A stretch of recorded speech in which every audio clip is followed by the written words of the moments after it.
On sait aujourd'hui que les activités des hommes sur notre planète la détruisent peu à peu. À force de les consommer, nos ressources sont progressivement en train de s'épuiser, menaçant ainsi toutes les espèces qui peuplent notre monde.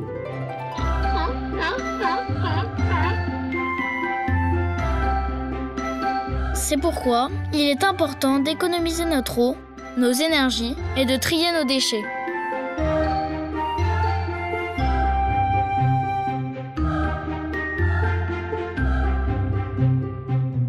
Le tri commence à la maison. Et c'est à nous tous de nous en occuper.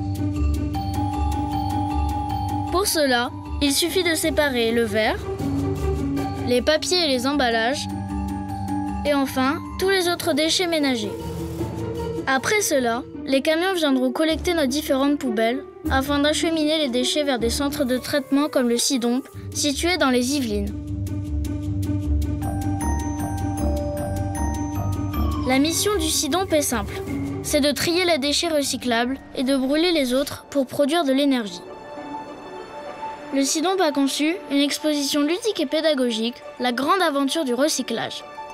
Elle nous fait découvrir le parcours de nos déchets et sensibilise petits et grands aux bons gestes du tri. Ce parcours interactif, ouvert à tous, accueille notamment des groupes scolaires afin de sensibiliser les jeunes générations au tri des déchets.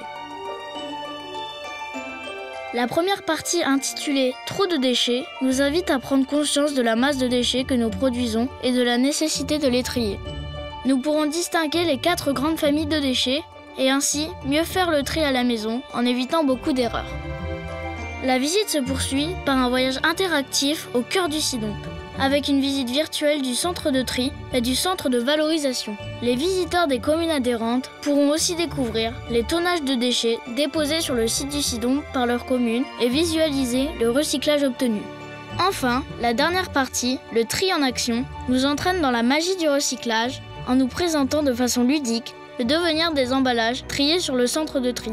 On apprendra alors comment les bouteilles plastiques servent, par exemple, à la fabrication de couettes et d'ours en peluche, ou encore comment l'acier est recyclé dans les voitures. À vous de découvrir les autres surprises de cette grande aventure du recyclage. Voyons maintenant ce qui se passe dans le centre de tri qui se charge de récupérer tous les papiers et emballages qui pourront être réutilisés.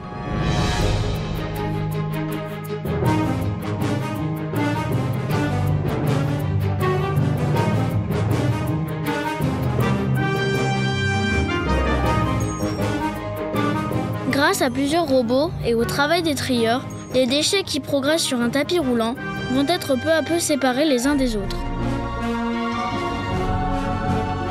D'un côté, on va retrouver les papiers, de l'autre les cartons, puis les plastiques, l'aluminium et l'acier, et enfin le verre qui est stocké à part sans être trié. À la fin de toutes ces opérations, de nouveaux camions viennent chercher les déchets compactés pour qu'ils soient transportés vers des entreprises qui transformeront tous ces matériaux en de nouveaux objets. Tous les papiers et les emballages qui ne sont pas recyclables et qui sont appelés refus de tri sont ensuite envoyés du centre de tri au centre de valorisation pour être incinérés et valorisés comme tout le reste de nos ordures ménagères.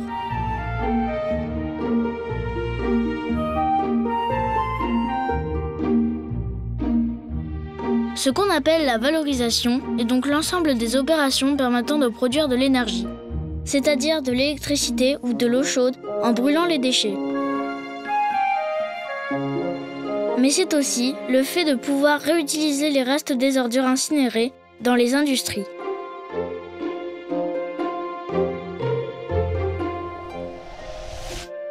Évidemment, la fumée qui s'échappe de la cheminée et qui est en réalité de la vapeur d'eau est débarrassée de tout polluant avant d'être rejetée dans l'air pour éviter qu'elle ne nuise à notre environnement. Grâce à l'action du SIDOMP, nous sommes donc capables aujourd'hui de recycler une grande partie de nos papiers et emballages et de créer de l'énergie à partir de l'incinération de nos ordures ménagères dans le respect de la nature qui nous entoure. Alors continuons tous ensemble à agir au jour le jour pour protéger notre planète.